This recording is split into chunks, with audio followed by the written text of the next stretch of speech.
Hello guys, welcome to our channel smart study with RS. और आज के lecture के अंदर हमारा जो प्रैक्टिस सेट जो चल रहा था कौन से नंबर का, practice set number 4। Practice set number 4 का हम ये कौन सा पार्ट डिस्कस करेंगे, सेकंड पार्ट डिस्कस करेंगे, क्योंकि इसका फर्स्ट पार्ट हम ऑलरेडी डिस्कस कर चुके हैं। मैथ रीजनिंग का सेक्शन थे और उसमें हिंदी इंग्लिश का सेक्शन था। आज हम इंडिया जीके और हरियाणा जीके डिस्कस करेंगे इसके अंदर। तो स्टार्ट करते हैं बिना किसी देरी के, भी टाइम भी नहीं रह गया, एक वीक है और दम लगा के पढ़ लो और सिलेक्शन ले जाओ। तो इसमें क्वेश्चन है जो साइंस से रिलेटेड क्वेश्चन है कि एक बैक्टीरिया अत्यधिक गर्म, शुष्कता और विषैली रासायनिक वस्तु को सहने की अक्षमता रखता है। इससे ये पता चलता है कि यह संभवतः किससे बना होगा। बैक्टीरिया है भाई, हमारे शरीर को भी नुकसान पहुंचाते हैं बैक्टीरिया वायरस, तो वो किससे बना होता है, तो यहाँ पे आंसर हो जाएगा एंड ये ऑप्शन है एंडोजेनेसिस, एक चौड़ी में पेप्टिड डाइक्लोइन, एंडोटॉक्सिन्स, एंडोस्पोर्स। ये जो है हमारा डी ऑप्शन बिल्कुल राइट होगा, 57 का आंसर हो जाएगा, fourth option D. Next question क्या आ जाता है हमारा, नेक्स्ट क्वेश्चन है कि शक्ति स्थल एक सौर ऊर्जा पार्क है जिसका उद्घाटन हाल ही में किस राज्य में हुआ है, तो कर्नाटक राज्य के अंदर हुआ है शक्ति स्थल सौर ऊर्जा पार्क का उद्घाटन। नेक्स्ट है दिए गए क्षेत्रों में सभी जीनों पादप व जंतु की कुल संख्या कहलाती है। सभी जीन पादप जंतु तो किस उसको क्या कहेंगे, बायोमास कहेंगे। बी ऑप्शन हो जाएगा 59 का। नेक्स्ट क्वेश्चन अगर लें, हमारा अगला क्वेश्चन आ जाता है पृथ्वी का जीवन सहायक क्षेत्र है। पृथ्वी का जीवन सहायक क्षेत्र है, इसका मतलब क्या हो जाएगा, जीव मंडल की बात कर रहा है, सी ऑप्शन यहाँ से। पर्यावरण की कार्यात्मक इकाई क्या है, तो वो हो जाएगा परितंत्र। कार्बन नाइट्रोजन ऑक्सीजन तो वैसे नहीं होगा, परितंत्र, सी ऑप्शन यहाँ से हो जाएगा। अगला क्वेश्चन आ जाता है कि जीवाश्म ईंधन के जलाने से वातावरण में कार्बन डाइऑक्साइड CO2 की मात्रा में वृद्धि हुई, इसके होने वाले हानिकारक प्रभाव का क्या नाम है, तो ग्रीन हाउस इफेक्ट हो जाता है, उससे ए ऑप्शन हो जाएगा 62 का। नेक्स्ट एक खनिज है भाई, एस्बेस्टस एक खनिज फाइबर है जो हवा या पानी को प्रदूषित करता है और डैश उत्पन्न कर सकता है, और क्या उत्पन्न कर सकता है, मेसोथेलियोमा, फेफड़े का कैंसर और एस्बेस्टोसिस। एस्बेस्टस से क्या हो जाएगा, एस्बेस्टोसिस। ए ऑप्शन यहाँ पे बिल्कुल करेक्ट है, 63 का।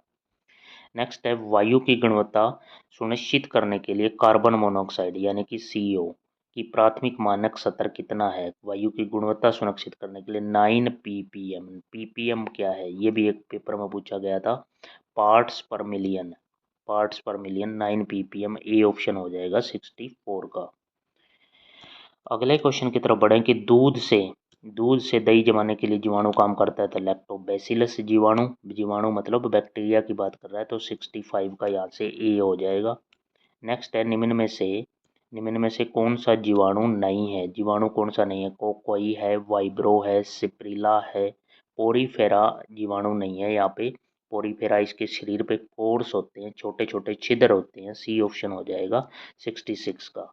उसके बाद नेक्स्ट चलते हैं हम, अगला क्वेश्चन जो है कोशिका से आ गया कि कोशिका द्रव को घेरने वाली झिल्ली क्या होती है, तो वो प्लाज्मा मेम्ब्रेन होती है, प्लाज्मा मेम्ब्रेन, बी ऑप्शन। कौन सा स्तनपायी नहीं है, स्तनपायी इनमें से कौन सा नहीं है, डॉल्फिन है, व्हेल, ब्लू शार्क, दरियाई घोड़ा। ए ऑप्शन हो जाएगा 68 का। सभी क्वेश्चन इंपॉर्टेंट हैं और बहुत ही अच्छे तरीके से इस तरह के क्वेश्चन ही आपको देखने को मिलेंगे। नेक्स्ट चलते हैं हम 69 क्वेश्चन पर, और आप चैनल को सब्सक्राइब कर लें और बेल आइकन दबा लें ताकि इन्हीं तरह के पेपर इंपॉर्टेंट हम लेके आते रहेंगे। नेक्स्ट क्या है, इनमें से कौन से, अगला क्वेश्चन जो आ जाता है हमारा, इनमें से एक कौन सा एक कीट के शरीर का उत्सर्जन है, जो मतलब जो कीट, कोई ऐसे कीट की बात कर रहा है जो शरीर से अपने शरीर से बाहर निकालता है, उसका उत्सर्जन कौन, जो पूछा गया क्या है, क्या उत्सर्जित करता है कोई कीट, तो मोती, मूंगा और लाक्षा। तो ये तो नहीं हो सकते मोती मूंगा, तो यहाँ लाक्षा हो जाएगा सही आंसर, सी ऑप्शन हो जाएगा। भी कोई भी कीट है लाक्षा उत्सर्जित करता है, ये मतलब है इस क्वेश्चन का। उसके बाद चलते हैं, अगला क्वेश्चन जो आ जाता है लाइकेन दो जीवों का सहजीवन होता है, दो जीवों, तो वह सूक्ष्म जीव कौन कौन से हैं, तो शैवाल प्लस कवक, शैवाल और अगर हम कवक इन दोनों का को मिला के जो होता है वो लाइकेन होता है। यहाँ पे 70 का क्या हो जाएगा, बी ऑप्शन बिल्कुल करेक्ट हो जाएगा। उसके बाद अगला है एक दुर्भावनापूर्ण सॉफ्टवेयर प्रोग्राम जो कंप्यूटर पर निवास कर सकता है और फाइलों को हटा सकता है तथा किसी भी सॉफ्टवेयर के अनापेक्षित तरीके से काम करवाता है, उसे क्या होता है, तो वो वायरस आ जाएगा कंप्यूटर के अंदर। फिर हम एंटीवायरस अपलोड करते हैं उसको कंट्रोल करने के लिए। सी ऑप्शन हो जाएगा 71 का। अगला, कंप्यूटर की भाषा में निम्नलिखित में से कौन सा ऑपरेटिंग सिस्टम नहीं है। ऑपरेटिंग सिस्टम से क्वेश्चन जरूर आएगा, कौन सा नहीं है। Window XP, dose, Linux, Python. Python क्या है, पाइथन विंडो ये ऑपरेटिंग सिस्टम नहीं है। पाइथन क्या है, पाइथन एक लैंग्वेज है। पाइथन एक लैंग्वेज है, यहाँ पे डी ऑप्शन हो जाएगा भाई। उसके बाद अगला क्वेश्चन की तरफ बढ़े, निम्नलिखित में से कौन सा कंप्यूटर का डिवाइस एक इनपुट और आउटपुट डिवाइस है और स्टोरेज डिवाइस भी है। तो ये क्या हो जाएगा, storage central processing unit, CPU जो है वो इनपुट भी है, आउटपुट भी है और स्टोरेज डिवाइस भी है। निम्नलिखित में से कौन सा विकल्प वैध ईमेल पता नहीं है, जिसका वैध ईमेल है। ईमेल का एक स्ट्रक्चर होता है भाई, तो यहाँ पे क्या है, contact@abc. इनमें से मेल कौन सी नहीं है भाई, ये क्या है, abc.org ऑर्गेनाइजेशन से है, वो कंपनी COD, ये गवर्नमेंट की कोई मेल है, लेकिन ये क्या है, पहला ऑप्शन जो है abc.crop, ये फर्स्ट ऑप्शन कोई मेल नहीं है 74 का, ध्यान से देखना भाई, पहला ऑप्शन यहाँ से आंसर हो जाएगा ए। नेक्स्ट चलें, अगर हम अगला क्वेश्चन की तरफ बढ़ें, अगला क्वेश्चन जो हमारा आ जाता है स्क्रीन पे कि किसी उपयोगकर्ता को एक वैध एंटरप्राइज होने का दावा कर ईमेल भेजने की एक गतिविधि है, तो एक वैध एंटरप्राइज होने का दावा करने वाली ईमेल भेजने, तो ये क्या होता है, स्पैम ईमेल आ जाती है हमारे पास, तो वो है जो जिसको ओपन भी नहीं करना होता। सी ऑप्शन हो जाएगा 75 का, सी ऑप्शन यहाँ से। उसके बाद हरियाणा जीके का क्वेश्चन आ गया कि हरियाणा डैश में एक राज्य बना है, तो 1 नवंबर 1966 को पंजाब से अलग होकर हरियाणा एक राज्य बना, यहाँ पे बी ऑप्शन हो जाएगा राइट।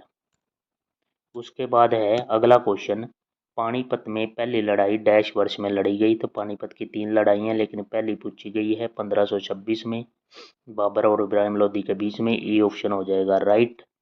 उसके बाद चलते हैं नेक्स्ट क्वेश्चन। नेक्स्ट क्वेश्चन जो हमारा आ जाता है, हाल ही में करनाल के कौन से गांव में यमुना नदी के तट पर रेत की खुदाई करते समय खनिक द्वारा एक शिवलिंग और नंदी की 1000 साल पुरानी मूर्तियों की खोज की गई है।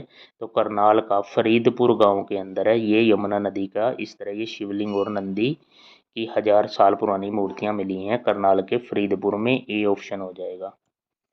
नेक्स्ट क्वेश्चन की तरफ बढ़े, अगला क्वेश्चन जो आ जाता है, हरियाणा में 10 लोकसभा क्षेत्रों में 2 सीटें जो हैं अनुसूचित जनजाति जन उम्मीदवारों के लिए है, कितने निर्वाचन क्षेत्र आरक्षित हैं, तो 2 हो जाएंगी। यहाँ पे कौन कौन सी हैं, एक तो क्या है, यहाँ पे सिरसा अनुसूचित जाति के लिए है, और एक कौन सी सीट है हमारी, सिरसा और अम्बाड़ा, तो यहाँ क्या है, 2 हो जाएंगी 79 का, 10 में से 2 सीटें आरक्षित हैं, 79 का बी ऑप्शन। नेक्स्ट क्वेश्चन है, प्रसिद्ध कवि और विद्वान ख्वाजा अल्ताफ हुसैन हाली की याद में उनके गृह नगर में एक स्कूल स्थापित किया गया, तो इनका संबंध पानीपत से है, सी ऑप्शन हो जाएगा। श्री जोगिंदर सिंह आधुनिक हरियाणा के महत्वपूर्ण साहित्यिक व्यक्तियों में से एक, कौन सी 3 भाषाओं को लिखते थे, तो वो हिंदी, पंजाबी, उर्दू। हिंदी हिंदी पंजाबी और उर्दू 3 भाषाओं को लिखते थे, ए ऑप्शन हो जाएगा यहाँ से 81 का। नेक्स्ट चलते हैं अगली स्लाइड पे, 82 नंबर स्लाइड हमारी, उसके अंदर देखते हैं कैसे क्वेश्चन है। नेक्स्ट लो भाई, ये क्वेश्चन आ गया, शिवालिक पर्वत श्रृंखला जो हरियाणा के उत्तरी क्षेत्र, उत्तरी पूर्वी क्षेत्र आप कह सकते हो, पर श्रृंखला हरियाणा की उत्तरी सीमा में है, बी ऑप्शन हो जाएगा यहाँ से उत्तरी सीमा। नेक्स्ट है, क्षेत्रफल की दृष्टि से हरियाणा का सबसे बड़ा जिला कौन सा है, तो सिरसा हो जाएगा सबसे बड़ा, और छोटा की बात करें तो फरीदाबाद। नेक्स्ट क्वेश्चन है हमारे पास, हरियाणा विधानसभा में निर्वाचित विधायकों की संख्या तो 90 हो जाएगी, यहाँ से सी ऑप्शन हो जाएगा। हरियाणा के सूरजकुंड में निम्नलिखित में से कौन सा वन्य जीव अभयारण्य है सूरजकुंड के पास फरीदाबाद के अंदर? तो असोला भट्टी वन्य जीव अभयारण्य जो दिल्ली में भी और हमारे हरियाणा के बीच में सीमा पर है, बी ऑप्शन हो जाएगा असोला भट्टी वन्य जीव अभयारण्य। हरियाणा राज्य प्रदूषण नियंत्रण बोर्ड हरियाणा के अत्यधिक प्रदूषित शहरों के वायु प्रदूषण के सूत्रों का अध्ययन कर रहा है, तो हरियाणा के 4 शहरों पर फोकस कर रहा है हरियाणा प्रदूषण नियंत्रण बोर्ड। उसके बाद अगला क्वेश्चन आ जाता है, कौन सी भाषा हरियाणा की आधिकारिक भाषा है? तो हिंदी आंसर हो जाएगा यहाँ से। हरियाणा डैश ओर से दिल्ली को घेरे हुए है, तो हरियाणा ऐसे और यहाँ पे दिल्ली है, पूर्वी यहाँ पे ओपन है, तो हरियाणा यहाँ से तीनों ओर से दिल्ली को घेरे हुए है, तीन ओर से, सी ऑप्शन।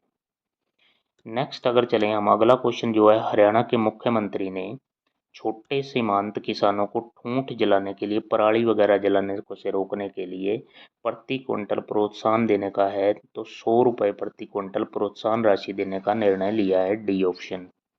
मशरूम उत्पादन में हरियाणा का बात करें तो सोनीपत सबसे टॉप जिला है मशरूम के उत्पादन में। उसके बाद चलते हैं अगले क्वेश्चन पे। चैनल को लाइक करें और जो भी आपका स्टडी ग्रुप है उसके अंदर वीडियो को शेयर करें। प्रैक्टिस सेट नंबर 4 डिस्कस कर रहे हैं भाई। नेक्स्ट क्वेश्चन जो आ जाता है हमारा क्या है कि पंजाब व हरियाणा हाई कोर्ट आ गया भाई। पंजाब व हरियाणा हाई कोर्ट के का नामकरण कब हुआ? तो ये नामकरण हुआ है 1 वर्ष 1966, बी ऑप्शन हो जाएगा। हरियाणा में राष्ट्रपति शासन कितनी बार? 3 बार लगा है। डेट मैं यहाँ पे बताना चाहता हूँ, हरियाणा का राष्ट्रपति शासन हरियाणा के अंदर 3 बार, 1967, 1977, 77 है भाई, और 1991। सबसे लंबा की अगर बात करें, सबसे लंबा राष्ट्रपति शासन की बात करूं मैं, तो जो हमारा पहला राष्ट्रपति शासन था फर्स्ट नंबर वाला, 202 दिन तक लगा था, यही सबसे लंबा राष्ट्रपति शासन काल था 1967 वाला। और नेक्स्ट जो है हमारा ये जो सेकंड वाला है, और फिर ये सेकंड नंबर का है, और ये तीसरा नंबर का है। सबसे बड़ा वाला याद रखना है 202 दिन, जो पहला 1967 के अंदर लगा था। यहाँ पे अगर मैं और बात करूँ 1967 के अंदर हमारे पहले जो, अगर मैं बात करूँ मुख्यमंत्री, ये बी.डी. शर्मा शुरू में स्टार्टिंग में बनाए गए थे, उसके बाद अलग से ऑर्डर आपको पता ही होगा। नेक्स्ट जो हमारा है अगला क्वेश्चन जो है हमारा, निम्नलिखित में से हरियाणा का मुख्यमंत्री नहीं था। हरियाणा का मुख्यमंत्री इनमें से कोई नहीं है, कौन सा नहीं था ये बताना है। तो बी.डी. गुप्ता है ही, बी.डी. शर्मा है, हुकम सिंह भी हरियाणा के सीएम रह चुके हैं, बंसी सिंह ऐसा कोई नाम नहीं है, डी ऑप्शन हो जाएगा। ओम प्रकाश चौटाला ने हरियाणा के मुख्यमंत्री के रूप में ओम प्रकाश चौटाला ने सबसे ज़्यादा बार, 3 से भी अधिक बार, मतलब यहाँ पे ऑप्शन सेलेक्ट करना पड़ेगा। और वैसे एग्जैक्ट डाटा करें तो 5 बार हरियाणा के सीएम रह चुके थे ओम प्रकाश चौटाला, और इनका हाल ही में दिसंबर 20 दिसंबर है या नवंबर है, एग्जैक्ट मुझे याद नहीं, 2024 को इनका निधन भी हो गया है भाई।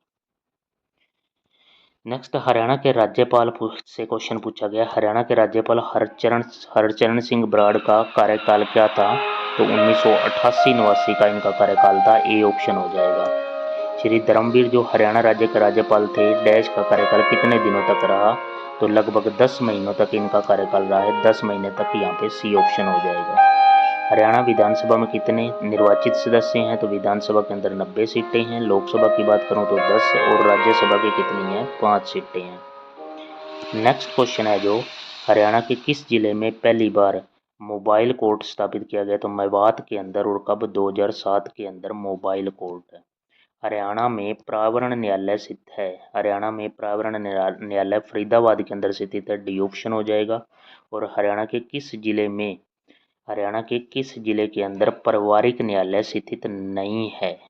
पारिवारिक न्यायालय स्थित नहीं है, हिसार के अंदर है, गुरुग्राम के अंदर है, भिवानी के अंदर भी है, अम्बाड़ा के अंदर पारिवारिक न्यायालय स्थित नहीं है, बी ऑप्शन हो जाएगा 100 का। और पर्यावरण न्यायालय की बात करें तो पर्यावरण न्यायालय कहाँ पे है? फरीदाबाद के अंदर। तो ये हमारे थे आज के 100 क्वेश्चन, और कल हम अगर नई वीडियो के अंदर हरियाणा के जो भी हमारे, अगर मंत्रिमंडल से बात करें, हरियाणा के सीएम, हरियाणा के राज्यपाल, इन सब के बारे में डिस्कस करेंगे भाई, और एक प्रैक्टिस सेट भी डिस्कस करेंगे। Thank you for watching, have a nice day, और तैयारी को अच्छे से कर लेना भाई। एक वीक रह गया अब तो। Thank you.